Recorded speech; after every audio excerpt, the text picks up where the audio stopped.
From garage sales to thrift store aisles, we hunt for treasure, stacking them in piles. Hustling hard, making deals all day, flipping finds, turning profit our way. Pure Hustle Podcast guides our quest, learning tricks to be the best. On eBay we make our name, reselling dreams, winning the game. Pure Hustle Podcast guides our quest, learning tricks to be the best.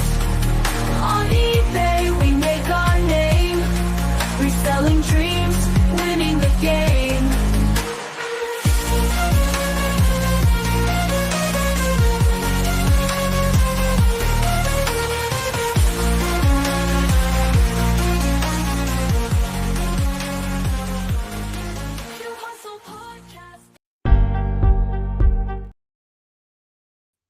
All right, welcome, ladies and gentlemen, to Pure Hustle Podcast. We've got a special episode today because we have a all-star cast. It is not just me and Orlando today. We've got a whole bunch of people joining us from our Discord. And if you would like to join in, pop in for a second and ask a question, maybe you got an interesting reselling story. If you are a member of our Discord, the link is in there. But I'm going to go ahead and add some more people to our stream here from our Discord. So welcome, gentlemen. How's everyone doing today? Great. Doing well. All right. So I got to give the people context here that are listening.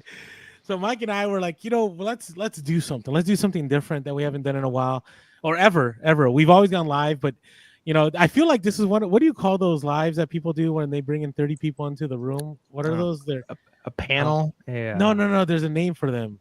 Tim, do you know what I'm talking about? What is the name? It's a group. It's something group. It's sometimes like a mastermind call. That's what it is. Yeah. Okay. This is not a mastermind call, but there are masterminds in the room though. I'm just letting you know, like everybody that is here, okay, I would argue are better at the craft of reselling than I am in many ways, than Mike is in many ways. This is part of what the community is here. So hey, what's going on? Discount salad sauce. Thanks for Luke joining us here. And so if you're tuning in the Pure Hustle Podcast for the first time, you're like, what is going on? We are a podcast that we go live every Monday. We do long form podcasts on Wednesday, and we've never done something like this before. So this is brand new to us, but just wanted to catch everybody up. Take a look. Everybody is hustling here. Like Keola's back there working on golf clubs. Secondhand Solo, I know you're listening while we're talking here. Tim's up to something. Luke, and just to be real, I want to let people know is that we're all working. This is kind of what we do right now in Q4. And so just want to ask everybody, like, how things are going. Let us know. How's Q4 so far for you guys? And this is gonna be a little awkward at first, but we'll get into it here. There's not like a hand raise feature like on Zoom, is there? No. This is where we deal with the awkwardness here. So Tim, how's things not awkward until you make it awkward? But I know, but that removes the awkward. You get what I'm saying? Oh, no, I got you. No, Q4 is good. It's fun. It's been having a lot of great sales. Things are ramping up. You can tell people are buying. You can tell there's more people coming through the post office, all that good stuff. Sold a lot of higher dollar items. A lot of the old stuff too is just starting to move. So we feel it. So you feel an uptick? There's an uptick definitely in the last couple of weeks or month. I mean, I think so. Or the algorithm just loves it right now. I love how we talk about the nefarious algorithm, right? It just activates when it wants. So, Keola, how's things going over there? Q4 historically has always been kind of like a slower period for me. My niche is obviously golf. That's mostly like spring, summer, fall time. So it's been challenging to try and get. I've been kind of converting into more of like an everything store and just trying to look for more things that are have a higher sell-through rate or stuff. Some of the golf stuff is still moving, but for the most part, it's more other stuff than it is golf stuff for me right now. Yeah, one of the things I try to do to kind of bolster sales is like refinishing putters. That's been like one of the things like I'll list and sell. A little bit more sales on those now because it's kind of like a gift novelty item. But other than that, yeah, it's been a grind for sure. Yeah, no, that's awesome, Killa. When we first got started, before we went live, we saw you were cleaning up some golf clubs there, and you shared your a shot of your inventory. You have hundreds of golf clubs you're working on, which is It's disgusting. It's pretty incredible though. So I mean, that's one of the things we learned from you in the Discord is you started refinishing golf clubs and actually like making what was trash and what looked like trash into like beautiful pieces of golf clubs that I mean people are buying, right? How much of your business would you say is golf clubs, and how much of that are you actually putting time into like restoring? Golf clubs is probably, I think last time I checked, it was almost like 98% of my sales. Wow. Of the putters themselves, it's kind of hit or miss. I'd probably say on average it's like 10 to 15% of my sales. Wow. But it's kind of cool because it's like when I'm kind of having like a drought on inventory, I can go to working on those putters and kind of create inventory for myself. And it's also a hobby. So that's kind of like my hack for what reselling is, like having a hobby that, you know, is also incorporated with reselling and making money. Wow. No, on the Discord, I'm always impressed by what he shares.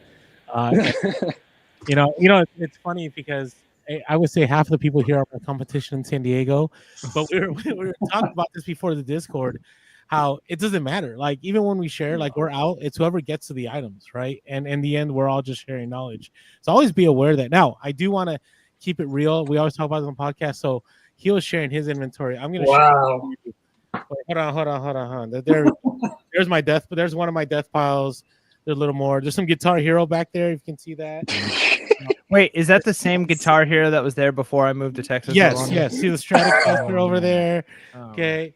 I got Freddie Funko over here. I don't know if you see Freddie Funko. No, that's me. Freddie Funko right there. You see his head? See that crown? That's a Freddie Funko right there. Yeah. So yeah, just thought I'd keep it real. So so if anybody's watching this, you're like, man, am I the worst person? Like, am I just terrible at reselling and I have death piles? No, you're not alone. Like, I am the worst person. Just letting you know.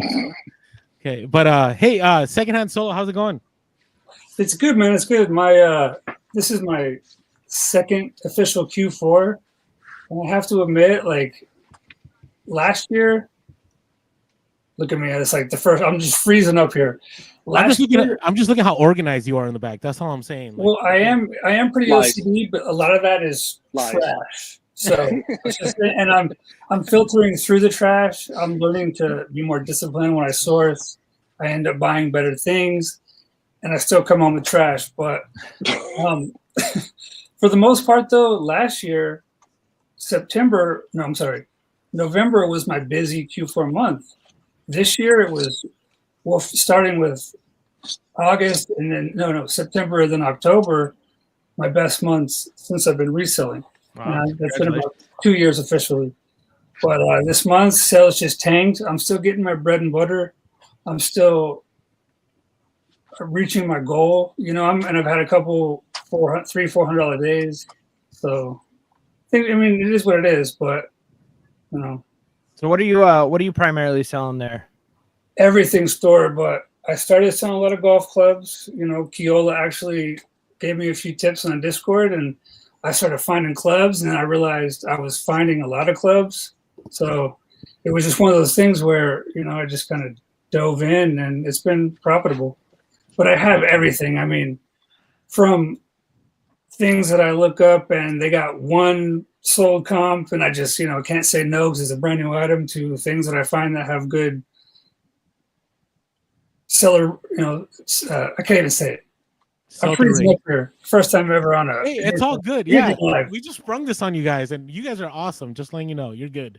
So yeah, put it this way: from diving down a rabbit hole on a lunch break on YouTube, just finding out what reselling was, to 3 years later having the full setup. Like, I have everything I need. I have to have somewhat organization, and I am OCD, so I will say that it takes, for anyone to be successful, it takes a good amount of discipline to really stay focused. Yeah, and looking at your setup there, are you using just like boxes as your storage as opposed to like totes? Is that? Yeah, I saw that on Daily Refinement. He had all his clothes in there. So I just kind of went with that. But I just have everything in there. So Yeah. I have tons of stuff, tons of like my inventory is all over the place.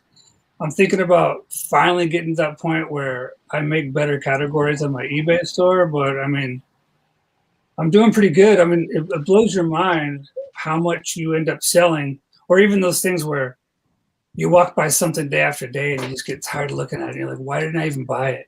And then 3 days later it sells. And you're like, okay. But like you say, Orlando, I do know that things will slow your store down. So I am trying to be more disciplined and knowing that there's a certain discipline I have to have. And just when I'm out there, like, but then at the same time, I find myself buying things. Or I bought a bunch of movies the other day, and then three box sets were all empty. I didn't even open up and look at them. I was just like, boom, boom, boom, boom. But yeah, it's a learning curve, and you know what? Like, I'm doing it, and I have fun at it. So, no, that's good. And you know what I'll say though is that's probably the reason why I have these death piles here, because it's not. Well, okay, it's a little bit that I'm lazy, but I'm debating. I'm debating, like, do I want to list some of the stuff because it's gonna weigh my store down, or should I just donate it, right? And I'm kind of like, I don't want to donate because I know some of this stuff is valuable. Like in there, I have some valuable posters that are worth like $200 to $300. I just don't like. It's going to take a little while to sell, right? So I look for the faster things that I can sell. I'm not saying that's the way to go, but yeah, make sure when you're sourcing, you always source things you want to list. I do want to address some comments here. I do like this is, if people remember this show, Lisa Freeman here says, I feel like I'm watching Hollywood Squares. I get some of that. So, that show has not been around. I remember that show though. I remember that when I would, ditch school when I was a kid. All right. And then Immortality Evolution here said, I'm debating between listing winter clothes versus toys first. I would make the strong argument. Yeah, both. You say both. But I would I was gonna say toys. That's all I'm saying is like toys are a hot seller right now. Toys are doing very well for me. If you guys have been listening to the podcast for a while, I used to be a primarily clothes seller. I started with Amazon, and then I went to full eBay. Then I did clothing, and now I'm like into toys and collectibles. And I will say my Q4 this year is far better than previous Q4s, and I think it's because of the inventory I have. Mm-hmm. Right? I think it's people are looking like for those toys to whether it's put in a stocking or to wrap up, or they can't think of something special, and so they go to eBay looking for those items. So I can definitely tell a difference. From primarily selling clothing to Q4 to selling a lot of toys and collectibles this time around. So just a heads up for people. One interesting thing with clothing, though, I would say is like if you go to like a Target, Walmart, Costco, wherever you buy your clothes. I'm in my 30s, so I shop my clothes at Costco. That's just how it is. But You've given up. Yeah, that's what old men do. Yeah, it's what old men. That's what I do. Wait, I bought my son clothing at Costco. What's that mean for him? Yeah, you're just getting him started early. I'm setting him on the right path. That's right. So when you go to those places, though, a lot of times you realize that like the cold section, like the time to buy cold clothes for whatever reason is like in the summer. And so like they're out of cold clothing. A lot of times they're moving into like different clothing as you get into the winter when you need it the most. Like people are buying clothes for like the season ahead of time. So you could actually probably do pretty well selling the on-season clothing types because a lot of times the stores have already moved on to the next season. So it's a weird thing that they're always like a cycle ahead, a season ahead when it comes to clothing. So yeah, I still think toys is probably going to be your best bet, but you're probably going to do well with toys too, specifically if they're cold weather clothing. Because yeah, a lot of times as you get into the coldest times, especially when you hit like January and it's like really, really getting cold most of the country, you walk into a Target and they've already moved past the cold clothing. It's super bizarre. All right, our next one here, we got Luke. How you doing? Yeah, we haven't heard from him. What's going on? We got Salad Sauce from our Discord. I'm good, man. Q4 just started picking up for us about 2 weeks ago. We tried to make a couple months ago. We tried to make a transition into a more niche store, and we started doing only video games or video game consoles and video game stuff. Because we were able to pick up about 15 to 20,000 video games, consoles, and different kinds of things over the last 6 months. But unfortunately, our store like hit a huge wall. We've kind of plateaued really fast. And then we switched back to an everything store about a month ago. And the last 2 weeks, everything just started flying off the shelves. Video games included. We're selling more video games now, listing other things besides video games than we were when we were just listing video games. So I'm not sure what we did there, but Q4 this week, like we had our best weekend yet this weekend all year long. So it's really picking up for us, selling everything versus kind of niching down to that video game world. I think the video game world is there's just so much competition, you know, and if you're not selling cheaper than the next guy, then the next guy is going to sell that video game because it's the same game. You know? Are you doing any like offsite promotions or any like those any other no offsite promotions? No. So we do a constant 20% off in our entire store, and we price accordingly. Like we have a chart that if we want to sell something for $100, we list it for 120, and 20% hits it, and it's $100. And then we every other week we run 30% off coupons on all video games, so that our stock is constantly filtering out, so we have room on the shelves, because our shelves get so full that if we don't sell 100 games a week, then we can't list 100 more games, so we don't have room to put them. So are you working with FBA too, or are you eBay only? We do FBA. We mostly only send media into Amazon. As far as like DVDs, CDs, stuff like that. We're not ungated in video games, and quite frankly, it's just too expensive. It was easy to get ungated in DVDs, CDs, books, you know, groceries, stuff like Legos, Star Wars, you know, that stuff was easy. But video games, it's like, if you don't have 10, 20 grand to throw down, I just can't see a way to do it. And I'm not willing to do that for video games. For Amazon, to me, is basically an online Blockbuster. Like people just buy the stuff and then send it right back. So that's why we do DVDs, CDs, stuff that we're willing that we get for 25 cents, sell for 15, and if it comes back, it comes back, you know. Now I got a question for you. So Luke, how are with as many video games and consoles and stuff as you sell, what is your? I mean, I guess I can't say what's your secret, but you're able to source that much of it. I mean, I feel like when I go to garage sales, thrift stores, a lot of times that stuff that's picked through first. There's like, no way to source all that. Yeah. So where we found our sweet spot is we're no longer looking for the $60, $80, $100, $120 games. We're looking for the $10 to $15 games. So, and a lot of we buy from a lot of resellers. So a lot of resellers will buy we'll buy 2,000-3,000 games at once, and they're the $4 to $20 games. We'll pull the $10 to $20 games out. We'll sell those on eBay, and then the other ones we just sell for $1 to $3 on Whatnot. And we do rapid fire shows where we'll sell 300 games in an hour on Whatnot, anywhere from $3 to $5 a game, and we make all of our money back that we spent on all the games in those Whatnot shows, and then the rest of the stuff on eBay is just profit. And I say too, if you're gonna do if you're gonna go into media like video games or even DVDs or Blu-rays or whatever, spend the money and get a professional resurfacer. So we have an FJM AutoSmart, and we were averaging like 40% of what we would buy was sellable. We now average 98% of what we buy is sellable, because you throw something in there that somebody took on concrete and just grate it like a cheese grater, and you throw it in that thing and it comes out perfect. Even on the Blu-ray media? Yeah, so the Blu-ray, yep. So you have to buy, like, so we had an old one that didn't do Blu-rays, but the Blu-rays are a little tougher. Sometimes you should test them if they're a little bit more expensive, but Blu-rays work in there as well. Yeah. Oh, that's nice. Yeah. Well, somebody got a message or something here. So a recently viewed message. I can't stand them. Complete waste of time. You know, the worst ones are when they let you know an offer is expired. Oh yeah, I mentioned that in the Discord last week. I'm so excited, and this is what I get. Like, thanks. I know. It's wild. So, you know, it's been crazy for me, and I'm gonna throw this out here on the live just so I can get secured. What I've been doing is I've been doing so much. I shared this before, about like 200 items a click. So every day, 200 items. I've been doing that, and my sales have just been taking off. And I'm not sure like why. I don't know how long, but if you have a large amount of inventory and things have kind of slowed down, maybe up that number, maybe up it from doing 20 items or whatever. And what I do, maybe you do 50 or do 100. And I've been doing like a 12-hour rule where I wait 12 hours and then I'll list it. So I'll set it up so it lists one item a minute.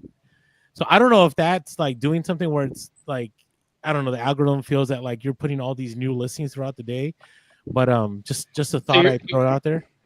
You're listing 200 things a day. Is that what you're saying? Well, I'm ending so similar to 200 things a day. Oh, okay. Yeah. Yeah. No, listing, I'm doing my normal like 20 to 30 on a good day, but the ending so similar. I've been doing about 200 a day, and it's worked for whatever reason. And again, we don't know why, right? We don't know why. All I know is that it's worked, and so I'm just going to keep doing it. Now we had what I'm normally doing. We had a tip, Orlando, a while back about potentially waiting 24 hours. So ending, waiting 24 hours. 12 hours. Was 12 hours. Okay, so that's the amount of, and my thought process of why that would be the case would be because that would give the web crawler time to like recycle and realize, oh, that's no longer listed. And then when it's listed, it seems like it's new and it's not just like looks like the same listing up again. So have you been waiting that 12 hours before relisting, or are you doing it like right away? No, I've been setting it up so when you do so similar, you can do bulk edits, and you can actually schedule it right there, and it doesn't cost you any extra if you have a store, and it'll do it automatically. And so what it does is it'll do that, and then on top of that, I get a whole bunch of items that now I can send offers on that I couldn't send before. So my send offers would go to having 5 to 10 a day to having like 30 to 40 a day now, where I can send offers on again. Right. And it might be hitting different people. So don't know how long it's gonna work, but I thought I'd share that. There is no surefire way besides just sourcing the right items at the right cost and listing consistently. Right. It's that discipline word that I despise, but that's what it takes to make things happen. So all right, everybody. Hey, man, let's go for like another 10. Are we good for another 10, Mike? Yeah, sounds good. Okay. All right. So in the chat, if you have any questions, anything you guys like to share or want us to talk about, that would be great. So tell us what biggest scores, one of your recent scores that you had, like Little Hustle of the Week here. Unless I told you it's going to be on the podcast on Wednesday, so you can't share that one. And anyone have anything they want to share? This guy right here, I bought it was 19 cents a piece as far as, those tapes. A milk crate of type 4 cassette tapes. This one was a sleeper that's sealed. I don't know if I'm yelling. I'm all of a sudden. No, it's all good. So can you make it big, Mike? Can you make him just on the screen so we can see it?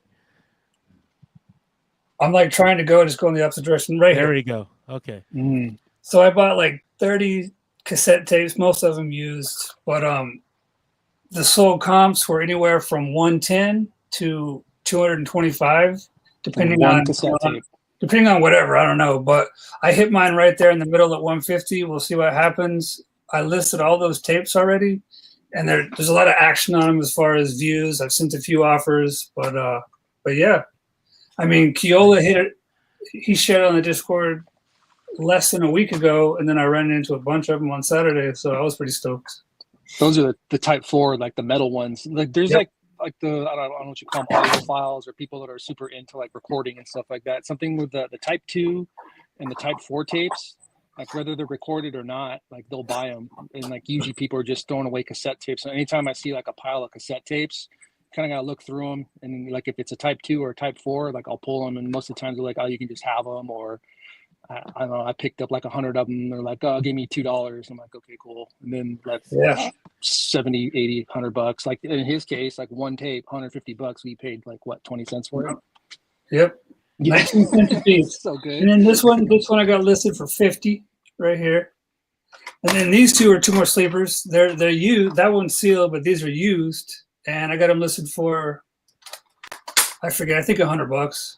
I sent out an offer today for 90, but and I was thinking too, as far as those tapes, the media room and at estate sales, you're probably going to have better luck there, because I think a lot of older people would have had them because they're from the 80s. The newer ones are less quality, but yeah, it's one of the things I'll be looking for whenever I'm at estate sales. and perhaps even it was already in my plans to go to work early Thursdays and Fridays, so I can hit those estate sales when they first open the first day. And this is That's why I can't find anything. Yeah, that's why when I go into the offices, that's where I first go to too. When it comes to estate sales, like exactly, like you can find some good stuff. I haven't shared it on the Discord yet, but I had a hustle of the week. It was the third day of an estate sale on a Saturday. I go walking through, everything's been ransacked, and I go into the media room, into the office, and I see this paperweight, this red paperweight. IBM it had a few computer chips floating in it. You know, the old resin paperweights. Flipped it for $150 within like a couple weeks, I guess. Nice. It sat for a little bit, but yeah, there was a sold comp that was blue, and I'm like, how did no one look this up? Like, if things look strange or weird, you got to look them up, and I scored. Isn't that kind of ironic? Like people use the phrase like, "Oh, it's basically just a paperweight." Like when it comes to something being worthless, and you're making money off paperweights, man. Like that just goes to show reselling. There you go. And I don't know how many times, like I always say, I bring home a lot of trash and I'm learning, but countless times I've made $100 off of a dollar purchase. Or in this case, I'll end up flipping that tape. Maybe I'll get full price for it. 20 or 19 cents to 150. Yeah. So, and you don't get those every day. We all know that, but that's what keeps the drive, you know. And I'll be honest, when it comes to being organized, I do know, and Mike said it on the podcast plenty of times, the more organized I am and the more like of a schedule I keep throughout the week. And, you know, I'm saying all this, I'm pretty much preaching to myself, but it keeps the drive and the focus. And, you know, just, I want to do it when I have everything, all my ducks in a row. And I started this, my wife, like she's the greatest supporter of me. And she would always say in the beginning, like, do you have a spreadsheet? Do you have, you know, your SKU numbers? Like, you know, she was always asking me things like, I know I can make sales, but I'm paying now in the end because I'm having to go back and do that. But, you know, I'm pretty much there, having everything organized into where I want it. So nice. All right. No, I just wanted to share mine. I don't know if you guys caught on Instagram a few weeks ago. I bought a bunch of hockey stuff from a guy for like $60. It was like 20 hockey sticks, 5 pairs of inline skates, a bunch of hockey pucks, inline wheels, like all he was moving. He just wanted to get rid of it. And I always tell people, like, if you know people are trying to get rid of stuff, like ask them for the number first. But if you need to, like, go with an obnoxiously low number. And I remember he had said, yeah, I was thinking of 200. And I was like, oh, I was kind of thinking like 50 for all of it. And he goes, you know what, I can do 60, but let me take this pair. And I remember I was going to go to Play It Again Sports and sell all the stuff because I've never done hockey stuff. But, you know, typical Orlando fashion, I put it into my eBay room and it just sat there for like 2 weeks. And then I was like, maybe I should do something with this. I researched it and somebody DM'd me, said, hey, that stuff is worth money. So paid $60. I sold just random inline wheels for about $50. I had like 10 of them. Then I sold a bunch of pucks. Like I grouped them all together for another $40. Then I sold a pair of hockey gloves for $60. Then I sold, you can't probably see it, but I sold a hockey stick. It was, I don't know anything about hockey sticks, but I'm going to get into them now. It's a Louisville TPS Response Messier hockey stick, and it sold for $100 plus shipping. Right. And I'm pretty sure Play It Again Sports would offer me $100 for everything. Right. But or maybe $200. I don't know. But always be willing to like take that extra step. Shipping wasn't tough. I shipped my hockey stick just like I ship golf clubs, just like I ship baseball bats, which I'm probably going to get in trouble here. Well, all I do is I bubble wrap, and then I get a huge piece of cardboard, and I just wrap it in the cardboard, tape it tight, and then I ship it off. That's all. Yeah. That's all. There's no special method. Keola is probably the one that could tell us what's the best way to ship things like that, right? What's your go-to shipping for golf clubs? I mean, golf clubs are pretty sturdy. That's one of the things I kind of really like about the category, that like there's really not too much can go wrong with them. But for the most part, just like I'll wrap the head with one piece of bubble wrap, and then put it in like a 4x4 by 48 or 4x4 by 40 box, and then that's it. And I'll put some packing paper in the top and the bottom just to kind of hold it in place. Yeah. Like, it's the way it goes. Like, it's all pretty sturdy stuff. I've never Go. like the only times I could really run into any kind of problems or damages or breakages is when there's like a graphite shaft. Graphite's kind of like fiberglass. This stuff's a little bit more brittle. Really? So I'll put a couple like triangle cardboard inserts like throughout the center of it just to kind of give it a little bit more stability as far as like its flexion and like in the midpoint. But insurance, man.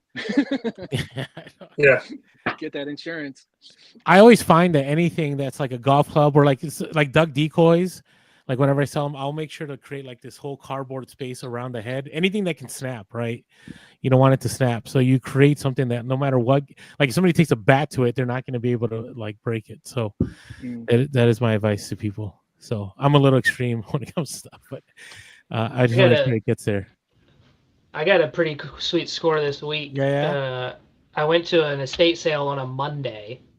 What? So it was a week-long estate sale, and I went on a Monday. And I went because they had a picture of a board game called Wizards, and it's from the 1970s, or late 70s, early 80s, right when Dungeons and Dragons was being created and TSR and all that.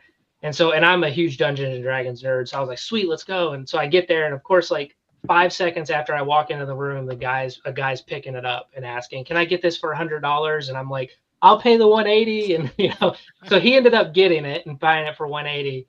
But I spent an hour and 15 minutes going through that house, and every bin, bookcase, they had magazines under the beds, and I found 2 stacks of 1970s and 80s Dungeons and Dragons books, magazines, and other role-playing games, about 2 stacks that tall, just in different corners of the house and things. And they also had a Commodore 128 computer with a bunch of the old games and the monitor and everything working. And so I got that and all the D&D stuff for $1,000. And that Commodore with all the games will sell for $1,000 overnight as soon as I list it. And so all that D&D stuff is just going to be all pure profit. And that stuff's going to be is crazy hot right now. It's just a thing. The lesson here is that there's so much out there, right? There's so much out there. Even when we're sharing, like everybody that's here on this episode with us, like we all share this stuff on the Discord. Like 2 of you, like we compete for stuff, but we don't, right? Like when we see each other, we say hi and whatever, we chat, and we find all kinds of different stuff. And so I just want to let everybody know, and we're gonna have to end it here because it's our mini-sode. But I want to let everybody know, like there's so much opportunity out there. Like you know. Don't get discouraged and going like, hey, I sourced this week and I didn't find anything. Maybe it's where you're sourcing. Maybe it's how you're sourcing. Maybe it's what you're sourcing. But there is so much out there. And I just want to thank everybody for joining us here. Keola, Salad Sauce Luke, and Tim the Slim, and Secondhand Solo, and all of you on the chat. I know this was our first time. I know it was kind of an interesting one, but Mike and I think want to do more of these. Huh, Mike? Yeah, let me unmute myself there. Yeah, I absolutely. I think this is great. I think, people... As amazing as you and I are, Orlando, people get tired of hearing just us, right? Like, I think there's a lot of people who have way more interesting stories and knowledge, and not just more, but different, right? And so I think we definitely need to have some more kind of panels like this where we have a lot of people on, and then also. Again, if you are a member of our Discord, we'll do some more of these, and you can join in.